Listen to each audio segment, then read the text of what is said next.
es rico en misericordia. Cuando nosotros creemos que ya no merecemos nada de Él, nos damos cuenta que Él es rico en misericordia y vuelve a perdonar nuestros pecados, vuelve a perdonar nuestras deficiencias, nos vuelve a levantar y a decirnos: hijo mío, yo estoy aquí contigo, yo estoy caminando junto a ti. ¿Cuántos pueden decir un gloria a Dios?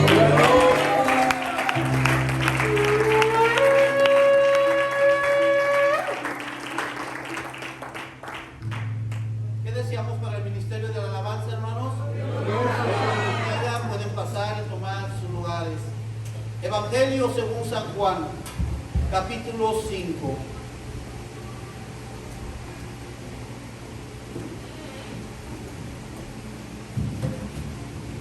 Evangelio según San Juan, capítulo 5, versículos 1 al 14.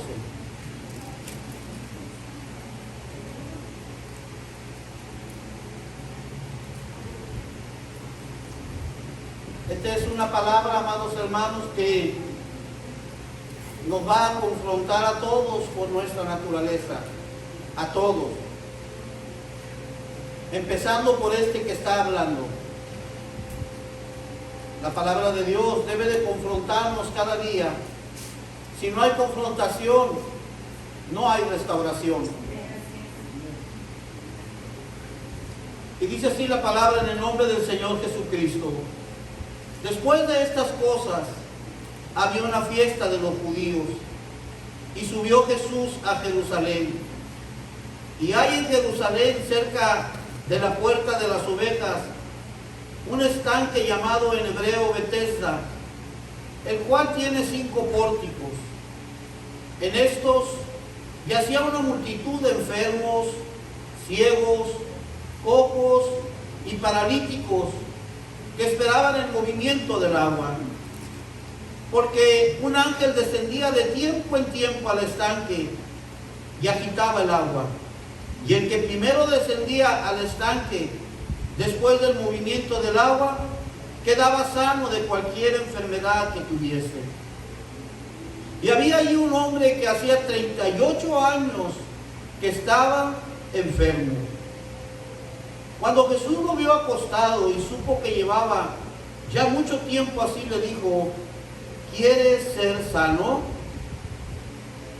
Señor, le respondió el enfermo, no tengo quien me meta en el estanque cuando se agita el agua, y entre tanto que yo voy, otro desciende antes que yo. Jesús le dijo: levántate, toma tu lecho y anda. Y al instante aquel hombre fue sanado, y tomó su lecho y anduvo, y era día de reposo aquel día.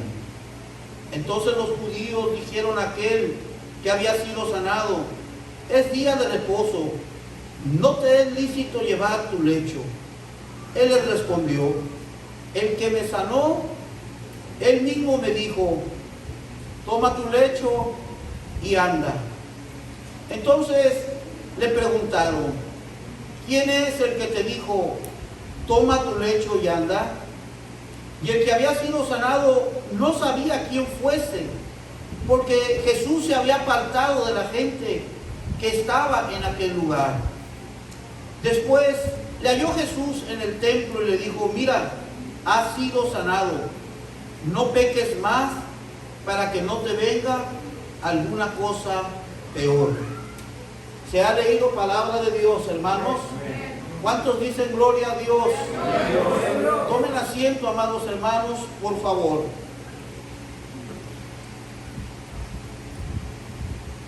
El estanque de Betesda es mencionado solamente en el Evangelio según San Juan. Los evangelios sinópticos, esto es Mateo, Marcos y Lucas, no mencionan este suceso que acontece cuando Jesús se acerca al estanque. La palabra hebrea para ese estanque es mikvé. Diga conmigo mikvé. Mikvé era una piscina para llevar a cabo los actos o ritos de purificación. Y es ahí donde debían de llegar y darse un baño ritual antes de hacer una actividad santa. Esa era la tradición que el pueblo judío tenía. Pero además de eso, estaban en la celebración de alguna de las fiestas de los judíos. El apóstol Juan no nos dice con exactitud cuál fiesta era. Tal vez pudo haber sido la fiesta de la Pascua, o quizás la fiesta de los tabernáculos. Pero si haya sido uno o haya sido la otra, lo que sí no nos debe de quedar la menor duda, amados hermanos, es que en las fiestas de los judíos acudían por millares y millares a las celebraciones. De ahí que ustedes y yo podemos suponer que era una grande multitud la que en ese día se conglomeraban, se congregaban para ir y celebrar la fiesta. La palabra hebrea arameo, Bet Esda, significa en el idioma español casa de gracia o casa de misericordia. Y cuando nosotros empezamos a entender la naturaleza que hay en cada uno de nosotros, empezamos a conocer nuestra propia incapacidad para poder caminar solos en este mundo. Simplemente bastaría de que cualquiera de nosotros pueda sufrir un accidente o una enfermedad que lo deje postrado en cama para darnos cuenta cuán frágil es la humanidad y cuán frágiles somos nosotros. Así que hay una situación que prevalece en el ser humano. Entre más el ser humano crea que nosotros podemos hacer las cosas por nuestras propias capacidades, más lejos estaremos de nuestra realidad. ¿Qué es lo que le estoy diciendo, amado hermano? Que nosotros necesitamos depender de Dios. Amén. Todo ser humano, todo hombre, toda mujer necesita una dependencia de Dios en su vida. Todo aquel que aprende a depender de Dios siempre estará en grande bendición, pues la palabra Betesda significa nuevamente casa de gracia y casa de misericordia. Cuando usted y yo venimos a este templo, venimos a la casa de gracia y a la casa de misericordia. Amén. Este es nuestro lugar. Este es la casa de gracia. Amén. Y la casa de misericordia. Es aquí donde nuestro Dios derrama bendición en abundancia. Es aquí donde nuestro Dios derrama gracia sobre gracia. Es aquí donde nuestro Dios derrama misericordia sobre nuestra frágil humanidad. Y por eso es aquí donde Dios nos trae en sanidad, donde Dios nos trae en liberación, donde Dios trae restauración a nuestra vida. Es aquí donde los matrimonios son restaurados, donde los hijos se vuelven al amor hacia sus padres. ¿Saben por qué? Porque es la casa de gracia, es la casa de misericordia. Es aquí donde Dios derrama bendición sobre bendición. Es aquí donde el Señor nos muestra lo grande que es su amor sobre nosotros. Entonces, hermanos, Betesda significa casa de gracia y casa de misericordia. Y si hay algo que debe de quedar bien claro para todos nosotros, es que nosotros no podemos hacer nada por nosotros mismos. Amén. Esta es la historia de un paralítico, muy conocida como el paralítico de Betesda. Esta historia, como les dije hace un minuto, la cuenta solamente Juan. Muchas personas, estudiosos de la palabra de Dios, coinciden que esto es solamente una historia. Esto es que un ángel bajaba de tiempo en tiempo y ese ángel agitaría las aguas. Y el primero que llegase a las aguas sería sanado de toda enfermedad. Pero sea una cosa u otra, hay quienes dicen que sí, hay quienes dicen que no, que solamente es un mito, que la tradición judaica en ese tiempo contaba y se fue llevando de tiempo en tiempo, de generación en generación. La realidad es, hermanos, que cuando nosotros hablamos de esta historia del paralítico de Betesda, en él también podemos ver reflejada nuestra vida. Porque de una forma o de otra, nosotros somos los que necesitamos que Dios venga a nuestras vidas. Amén. Yo no sé usted, hermano, pero yo cada día necesito que Dios venga a mi vida. Yo cada día necesito que su Espíritu Santo me guíe. Yo cada día necesito que el Espíritu Santo de Dios restaure mi ser interior. Yo cada día necesito que Dios me perdone mis pecados. Yo cada día necesito que Dios me fortalezca y me ayude. ¿Cuántos pueden decir, es verdad, pastor? Necesitamos que Dios venga a nuestras vidas. Necesitamos que Dios nos ayude. Él es nuestra fortaleza. Él es nuestra roca fuerte. Él es la roca de la salvación. Así que un ángel del Señor venía y movía las aguas. Y los enfermos se apuraban a bajar. Yo me imagino, hermanos, que era un amontonadero de enfermos y un empujadero. El cojo aventaba al ciego y el ciego le metía el pie al cojo para que se cayera y no llegara. Todos intentaban llegar, pues la costumbre, la tradición, la historia, el cuento, el mito era que el que llegara primero iba a ser sanado. Y los enfermos se apuraban y entraban por montones. Así nosotros, hermanos, así nosotros tenemos que venir a nuestro Betesda. Nosotros tenemos que venir a la casa de gracia y a nuestra casa de misericordia, dándonos prisa, siendo diligentes, preparándonos cada servicio para venir con gozo, para venir con júbilo, para venir con contentamiento, para alabar y exaltar a nuestro Dios.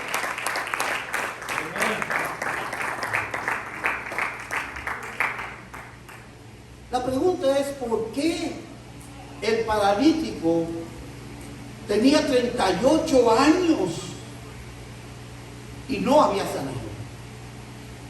Juan no nos dice qué edad tenía el hombre. Nada más nos da la referencia que tenía 38 años de estar paralítico. Pudo haber tenido quizás 50, quizás 60 años, no lo sé. Pero 38 años y no había sido sanado. No era el único enfermo que había en ese lugar. Así que tal vez ni era el único paralítico, porque en la Escritura dice que había cojos, ciegos y paralíticos en plural. Y es interesante, hermanos, cuando leemos palabras que para nosotros son comunes, como lo es la palabra paralítico, debemos de profundizar un poquito más y escarbar en la raíz de la palabra para poder comprender en qué estado físico se encontraba ese hombre. La raíz griega de la palabra paralítico es ceros, con X, X, E, R, O, S, ceros. Y esta palabra traducida al idioma español significa seca, seca o seco. Y la palabra seca nos lleva a una derivación que dice que es una persona que está privada de toda actividad, es decir, tiene vida, pero está muerto en su cuerpo. Su cuerpo está seco. Ese era el estado del paralítico. Porque si consideramos la naturaleza de las diferentes enfermedades, un ciego se puede mover. Un cojo con una muleta puede caminar. Pero el paralítico estaba seco, hermanos. Y además de eso, era un hombre que estaba rechazado, con una vida miserable. Con una vida muy miserable.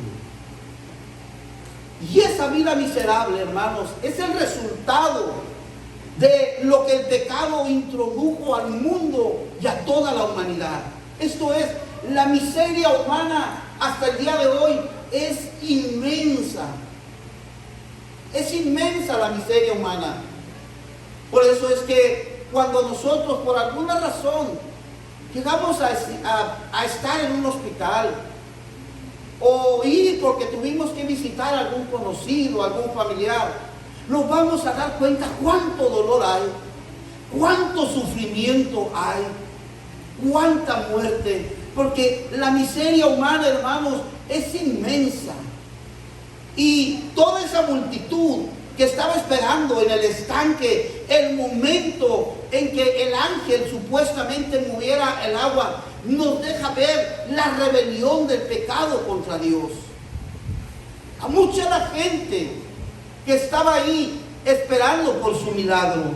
Vuelvo y repito, el dolor, la enfermedad, la muerte, el sufrimiento estaba ahí en ese lugar.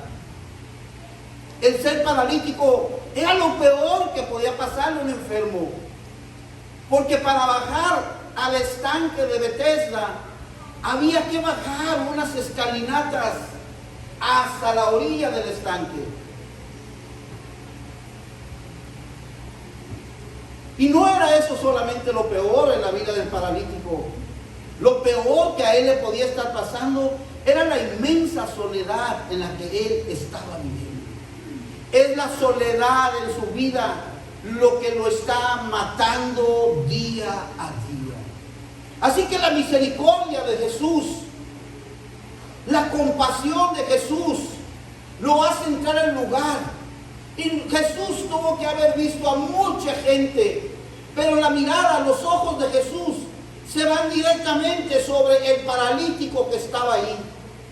Y al dirigirse a él, al hablar con él y al decirle que si quería que lo sanara, la respuesta del paralítico es una tan llena de tanta soledad, de tanta tristeza, de tanto sufrimiento por la soledad y el abandono el que vivía, cuando le dice: Señor, no tengo quien me meta en el estanque. Era paralítico y estaba solo, abandonado, seco. Sus miembros de su cuerpo se habían atrofiado, sus miembros de su cuerpo estaban retorcidos, porque el hombre estaba seco. Y yo quiero decirle, amados hermanos, que hoy nosotros vivimos tiempos de mucho abandono. En el mundo entero se están viviendo tiempos de abandono y de mucha crueldad humana. Amén. Las generaciones de hoy no saben guardar el amor, el respeto por los abuelos, por los padres. Estamos viviendo esos tiempos, hermanos, donde los sentimientos humanos, del amor, del cariño, del cobijo que se les debe de dar a nuestros semejantes, se están perdiendo. Pareciera que la humanidad entera se está haciendo insensible. La crueldad humana está en todas partes, y eso es un acto vil, es un acto de mucha crueldad cuando una persona abandona a otro. Hoy más que nunca hay una epidemia de divorcios en los matrimonios. Hay una epidemia de abandonos. Hombres que abandonan a sus cónyuges. Mujeres que también abandonan a sus esposos solamente porque han caído en una enfermedad, solamente porque están viejos, solamente porque ya no sirven para nada. Los abandonan y los dejan completamente. Cuánta crueldad se está viviendo en estos tiempos. Cuánto se ha perdido el amor y el respeto a la institución del matrimonio que el Dios de los cielos vino a instituir para que marido y mujer sean compañeros para toda la vida, para que aún en el lecho de dolor el esposo no abandone a su esposa, la esposa no abandone a su esposo, sino que los dos, aún en el lecho del dolor, se brinden amor, se brinden apoyo. Esos son los tiempos que nos están tocando a vivir, y estamos enseñando a las generaciones nuevas que cuando un hombre, que cuando una mujer ha envejecido y ha enfermado, lo mejor es ir y aventarlo a un asilo de ancianos.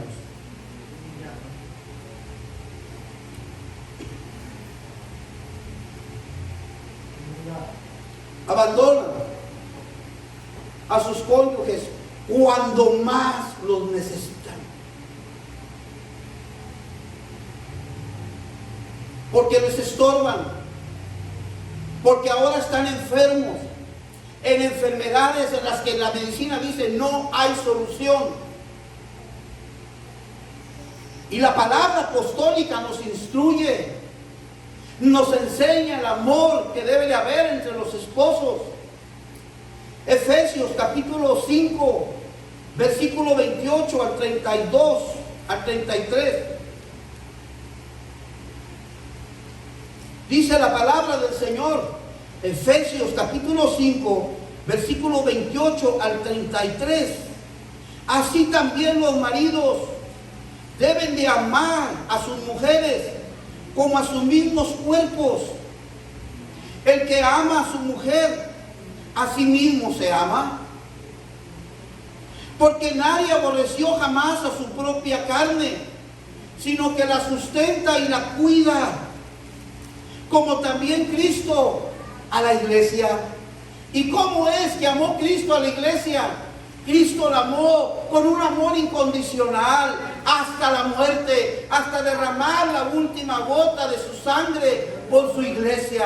Así debe de ser el amor de los esposos por las esposas. Sigue diciendo el apóstol Pablo: porque nadie aborrece jamás a su propia carne, porque somos miembros de su cuerpo, de su carne y de sus huesos. Por eso dejará el hombre a su padre y a su madre y se unirán a su mujer, y los dos serán una sola carne. Grande es este misterio, dice Pablo, mas yo digo esto respecto a Cristo y de la iglesia. Por lo demás, cada uno de vosotros ame también a su mujer como a sí mismo, y la mujer respete a su marido. ¿Se da cuenta, hermano, de qué manera la palabra del Señor trae una instrucción muy precisa y muy directa para todos los matrimonios? Dios nos ha llamado a ser una sola carne. Dios instituye el matrimonio. Y lo hace no porque siempre va a haber amor, sino porque debe de existir el compañerismo por el que fuimos llamados. El marido y la mujer son el complemento entre sí, hermano. No hay por qué decir que se acabó el amor, no. Lo que se acaba en la humanidad ahora es la tolerancia. Y por la falta de la tolerancia viene el odio, el aborrecer, el rechazar a la esposa o el rechazar al esposo que ahora está enfermo y que ya no se puede valer por sí mismo. Pero qué hermoso es cuando la palabra apostólica nos instruye y nos enseña para que todos juntos caminemos en la voluntad perfecta de Dios.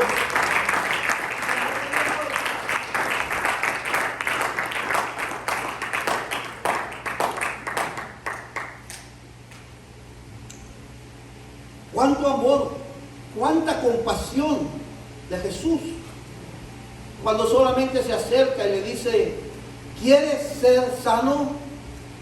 Jesús ni siquiera toma en cuenta el estanque de agua. Jesús ni siquiera pregunta por el ángel. Tal vez porque él mismo, conociendo todas las cosas, sabía que solamente era una historia, un mito. Jesús llega directamente con el paralítico y le pregunta: ¿quieres ser sano? Nosotros tenemos que tener bien puesta la mirada. Nuestra fe debe de estar puesta en Jesús.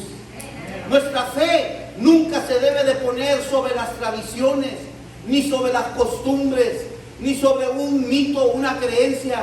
Nuestra fe debe de estar puesta en Jesús. Puestos los ojos en Jesús, el autor y el consumador de nuestra fe. Así dice el escritor de los Hebreos: puestos los ojos en Jesús, el autor y consumador de nuestra fe. Pero aún así la Escritura dice que un ángel descendía de tiempo en tiempo. Fíjese, de tiempo en tiempo. Cuando usted va a la raíz de esa palabra griega, la concordancia Strong lo lleva, y entonces se da cuenta que de tiempo en tiempo es una sola palabra para ellos. Y esa palabra, si se habla, se dice el kairos, con K, el kairos, el kairos. Y se traduce como un tiempo adecuado para algo, o como un tiempo establecido por alguien, o quizás también se traduce como el tiempo correcto para hacer las cosas. Otra traducción de kairos es el tiempo de oportunidad. Cuando yo veo el significado de la palabra, me doy cuenta que Dios es bueno con nosotros, hermanos. Porque Dios tuvo tanto amor y tanta misericordia conmigo, que me doy cuenta que Dios tuvo un tiempo adecuado para tratar con mi vida. Dios tuvo un tiempo establecido en que yo iba a venir a los pies de Cristo y le iba a entregar mi vida al Señor. Dios tuvo el tiempo correcto, ni antes ni después, para que yo le conociera a Él, para que yo conociera la verdad de Dios para mi vida. Dios tuvo el tiempo de oportunidad para que yo volviera a nacer de nuevo. Qué hermoso es saber que hay un tiempo de oportunidad para que tú tengas un nuevo nacimiento. Qué hermoso es saber que estamos en el kairos de Dios. Hay un tiempo de oportunidad, hay un tiempo de volver a nacer y de nacer de nuevo. ¡Qué alabanza, qué gloria para nuestro Dios! ¡Qué hermoso es Jesús! No es fácil entender, hermanos. No todos pueden entender esto. Nicodemo, siendo un maestro de la ley, hombre erudito, conocedor, no pudo entender lo que Jesús le estaba diciendo. Nicodemo, es necesario que nazcas de nuevo. Nicodemo, te lo estoy diciendo. Hoy es tu tiempo. Hoy es el kairos de tu vida para que tú, Nicodemo, nazcas de nuevo. Yo quiero decirte, hermano, si tú eres nacido de nuevo, dale gloria a Dios. Dale gloria al Señor. Porque hubo un tiempo correcto. Hubo un tiempo adecuado. Hubo un tiempo que estaba estipulado para que tú conocieras la verdad. Y conoceréis la verdad, dijo Jesús, y la verdad nos hará libre. ¡Qué hermoso es el tiempo de Dios!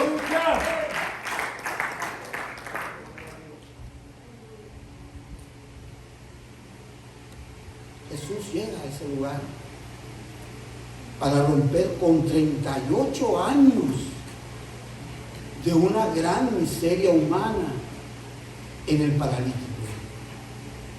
Y así estábamos muchos de nosotros.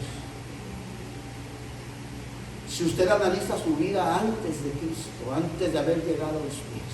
Amén. Muchos de nosotros estábamos sin Cristo. Así es. Y estábamos sin Dios. Ajá. Bueno, aunque algunos creían que tenían a todos sus dioses en la casa. Una veladora por aquí, otra veladora por acá. otra virgencita más acá, otro saltito puesto de cabeza acá para que se le hiciera el matrimonio, otro saltito acá para que le llegara la bendición del dinero. Muchos estábamos sin Dios y sin Cristo. Y estoy viendo sonrisas, ¿sabe por qué? Porque usted dice, sí, cierto, yo soy ese pastor, ese que está diciendo, yo tenía un santo aquí, tenía otro santo acá, una virgencita, una veladora aquí, una veladora por acá.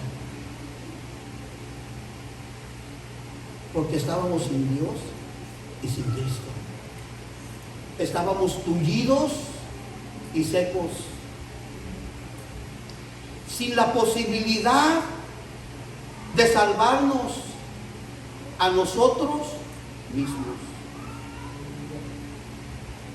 Cuando Cristo llega a tu vida, te manda a hacer cosas que no puedes hacer por ti mismo. Yo no sé si usted ha pensado esto que ahorita le estoy diciendo. Cuando Cristo llegó a nuestras vidas, nos mandó a hacer cosas que por nosotros mismos nunca las hubiéramos hecho. ¿Habrá alguien aquí que antes de conocer a Cristo haya agarrado todos sus santos y sus vírgenes y por usted solo lo haya tirado? ¡Aleluya! Hasta que Cristo no vino a su vida, usted dijo, todos estos ídolos de barro se van a la basura. Amén. Así es. ¿Sí o no, hermana Maya? Cuando Cristo llega a nuestras vidas, nos manda a hacer cosas que nosotros no podemos hacer por nosotros mismos. Y Él le mandó al paralítico a hacer algo que el paralítico no podía hacer. 3 cosas le manda a hacer Jesús al paralítico que él jamás iba a poder hacer. Levántate, toma tu lecho y anda. ¿Cuándo un paralítico va a poder hacer eso? Entonces, lo que nosotros podemos aprender por medio de la Escritura es que Jesús le hace ver al paralítico que la enfermedad que él tenía era por causa de su pecado. Si no hubiera sido así, Jesús nunca le hubiera dicho, vete y no peques más, para que no te venga una enfermedad mayor. Solamente el que sabe que está enfermo, sabe la causa de su pecado y por qué está así enfermo. Solamente el paralítico sabía él por qué estaba en esa condición. La parálisis es una enfermedad, hermanos, que él, en este caso, él había adquirido por causa del pecado. ¿Cuál era su pecado? Yo no sé. Juan no nos dice qué hizo el hombre, pero lo que sí nos dice es que estaba abandonado completamente. Nadie lo quería, nadie lo cuidaba. ¿Qué es lo que él hizo? Yo no lo sé lo que haya hecho. Pero hay muchas historias en la Biblia donde Jesús sanó a muchos y les dijo lo mismo, vete y no peques más. Así que nosotros tenemos que reconocer la naturaleza que hay en nuestra humanidad. Tenemos que reconocer, hermanos, que hay maldad en nuestra vida. Hay gente que llega a tener tanta maldad que aprende a saber odiar, a aborrecer a las personas. Lo dicen con tanta facilidad que ya no se dan cuenta que están en su pecado. Yo odio, esto lo odio, esto lo aborrezco. Un hijo de Dios nunca debe de hablar en esos términos. Amén. Nosotros somos llamados para hablar palabras de bendición, hermano, para hablar palabras de restauración. La iglesia de Dios es llamada para hablar palabras de fe, palabras de amor. Debemos de tener cuidado con nuestras expresiones. Y hoy Dios está en nuestras vidas para traernos una sanidad diaria. Amén. Para traer esa sanidad de nuestra alma. para traer esa sanidad de nuestras emociones. Dios siempre llega a tiempo, hermano. Amén. Y nosotros necesitamos arrepentirnos, porque si nosotros nos arrepentimos cada día, Jesús va a restaurar la salud física de nuestros cuerpos. Hay una sanidad para nuestra alma. Es verdad, hay enfermedades físicas, existen. Por eso mucha gente muere cada día. Pero también es verdad que hay muchas enfermedades que se manifiestan y no son verdaderas. Porque el pecado nos ha enfermado nuestra alma. Y muchos cristianos no quieren aceptar esa realidad. No quieren reconocer esto y viven enfermos y los médicos no encuentran la causa de sus enfermedades. Es el pecado. Amén. Es el pecado. Por eso, iglesia de Bryan, en esta noche, con todo mi amor te digo, no peques más. No peques contra Dios. Varón que estás aquí, ama a tu esposa, cuídala. Esposa que me estás oyendo, respeta a tu marido. Él es la cabeza tuya. En el gobierno de Dios es Cristo, el varón, y del varón la mujer. Mujeres, aprendan a respetar a sus esposos. Y ustedes, esposos, sean ejemplos. Imiten a Cristo, para que sus esposas se admiren de que ustedes son verdaderos hombres de fe, auténticos cristianos que siguen las pisadas de Jesús. Dios todo lo ve. Dios todo lo sabe. Él conoce nuestra naturaleza. Él sabe lo que hay dentro de mí y también lo que hay dentro de usted. A Dios nosotros no le podemos ocultar absolutamente nada. Nosotros creemos que podemos ocultar nuestros pecados delante de Dios. Oh, no, hermano, no te equivoques. No le hierres. No te sientas tan engreído de ti que puedes engañar a Dios. Porque a Dios nadie lo puede engañar, hermano. A Dios nadie le puede ocultar su pecado. Hay pecados ocultos dentro de los cristianos y prefieren estar viviendo con ellos y con ellos y con ellos y aparentar que todo está bien. Te alabo, mi Señor, yo te alabo.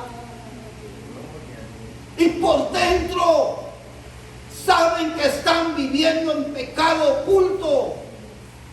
Y eso es lo que dice el Salmo 69, versículo 5.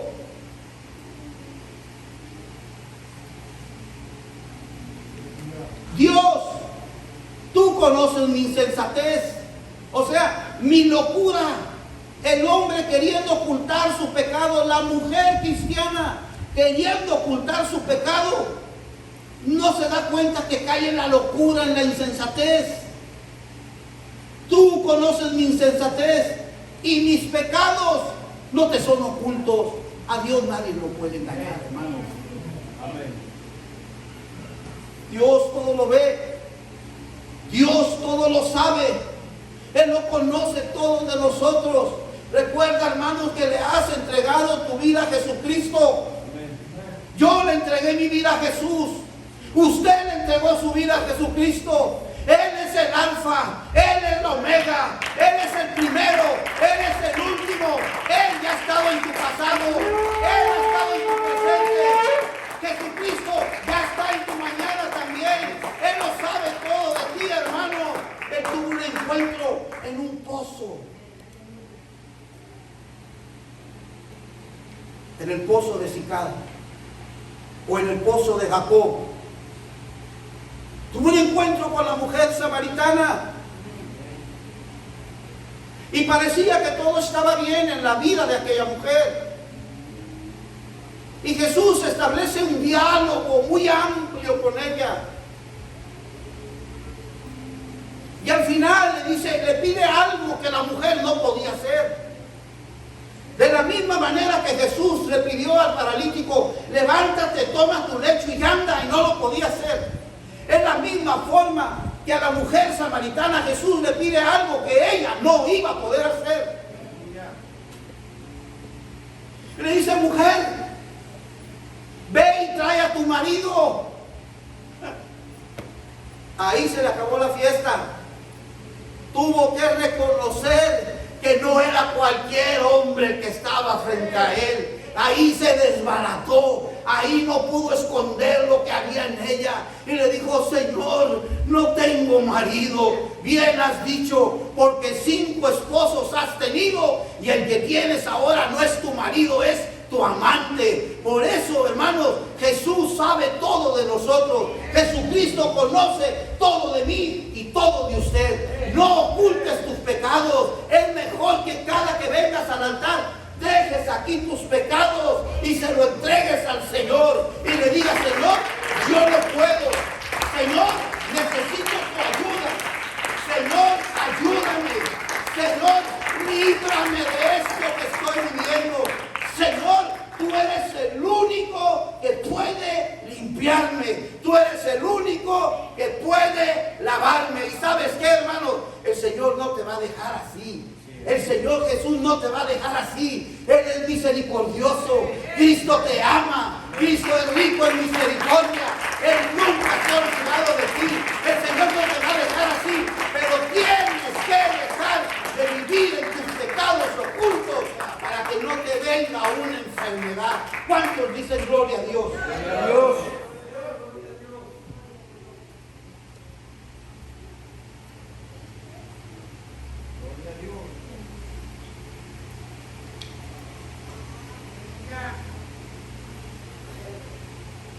Solamente en Jesucristo y en sus palabras hay sanidad y hay salvación.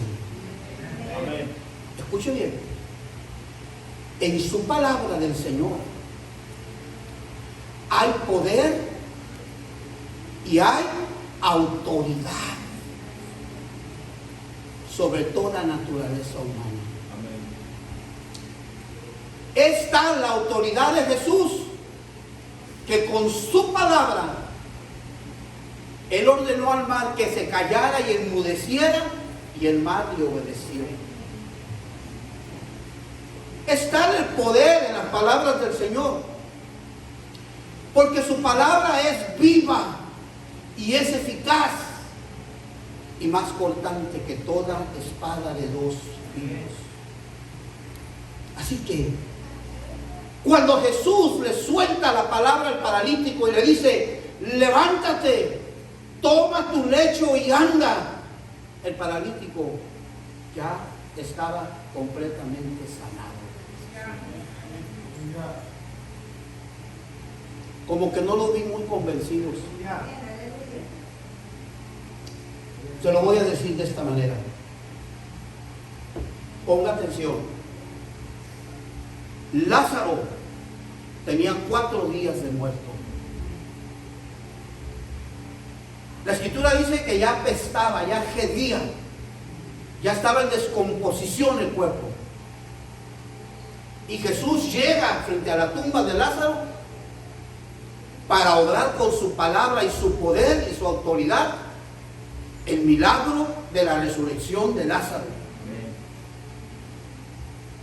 Cuando usted lee la escritura, usted la va a leer de corrido y se va a dar cuenta que Jesús le ordena a Lázaro que salga, ¿verdad que sí? Y luego la escritura nos deja ver que Lázaro salió. ¿Estamos bien hasta ahí? Pero alguien dígame, ¿un muerto de 4 días puede oír voz? Si no tiene vida. Es que es tal el poder de Jesús. Amén. Es tal la autoridad de nuestro Dios que antes de que Jesús le ordenara que él saliera, él, Lázaro, ya había cobrado vida dentro de la tumba. No se había levantado tal vez, él estaba en la piedra acostado, pero él ya ya tenía vida. Y cuando él oye la voz del poderoso de Israel, ¡sal, Lázaro! Lázaro salió caminando como pudo, porque el Señor Jesús se presentó para traer la resurrección, porque Él lo dijo: yo soy la resurrección y la vida. Yo te quiero decir, iglesia de Brian, vamos a celebrar que nuestro Dios, nuestro Señor Jesucristo, es la resurrección y es la vida. Alguien de palmas de gozo, alguien alabe y glorifique a Dios. Ese es nuestro Dios. Es un Dios de poder, es un Dios que con su palabra te cambió tu vida. Ese es Jesús, con su palabra te transformó, con su palabra te ha hecho una nueva criatura, con su palabra te hizo libre del pecado. Aleluya.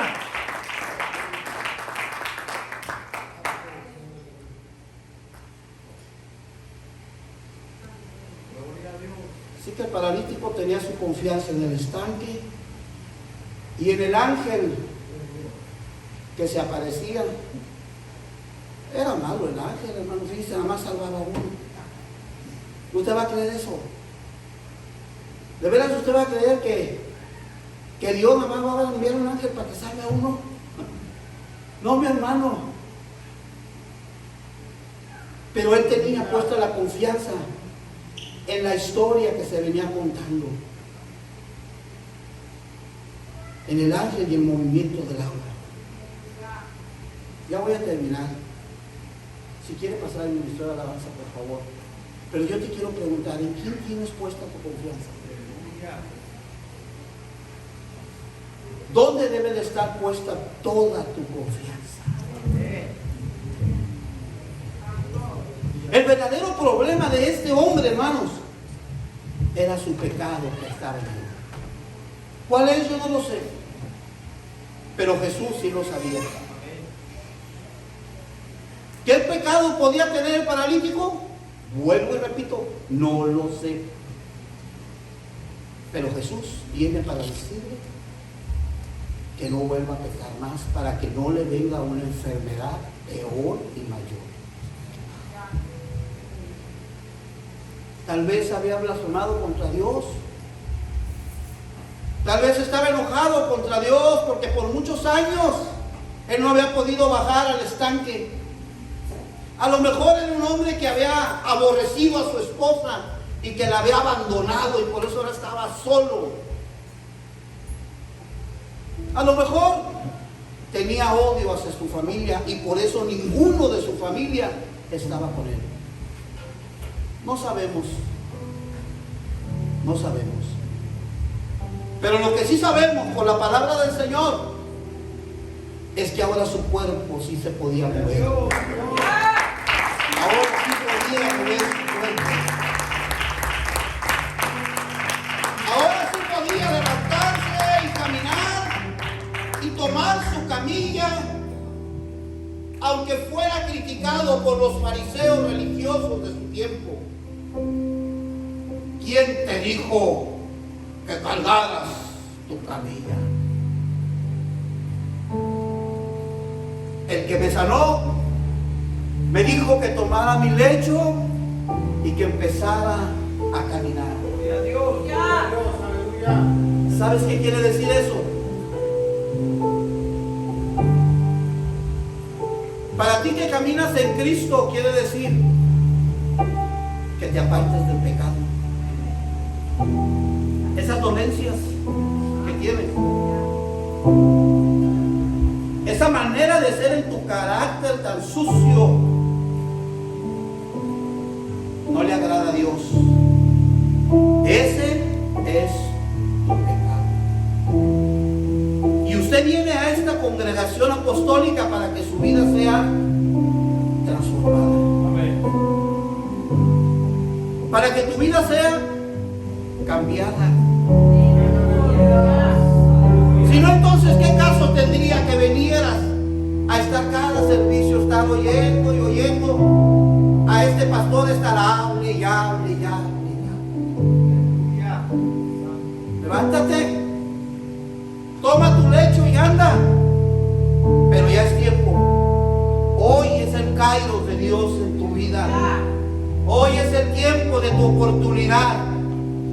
es el tiempo correcto.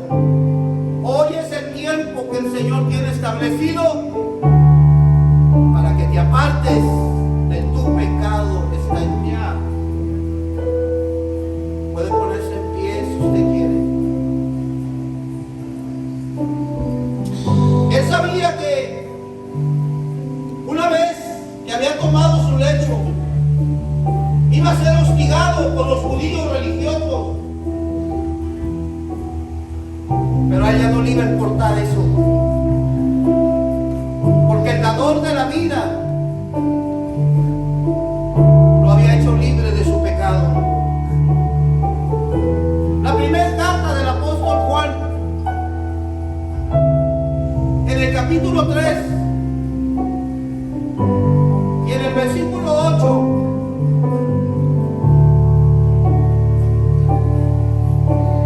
dice: el que practica el pecado es del diablo.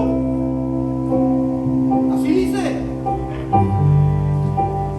El que practica el pecado es del diablo. Iglesia de Bryan, por amor de Dios, no practiques el pecado. No hagas lo que a tu carne le gusta hacer, porque es tu pecado, entiéndelo. Porque el diablo peca desde el principio, dice el apóstol.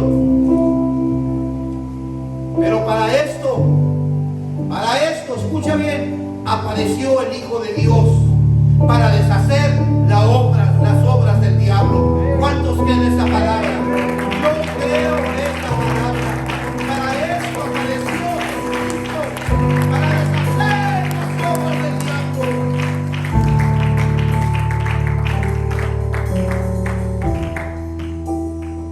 No dejes que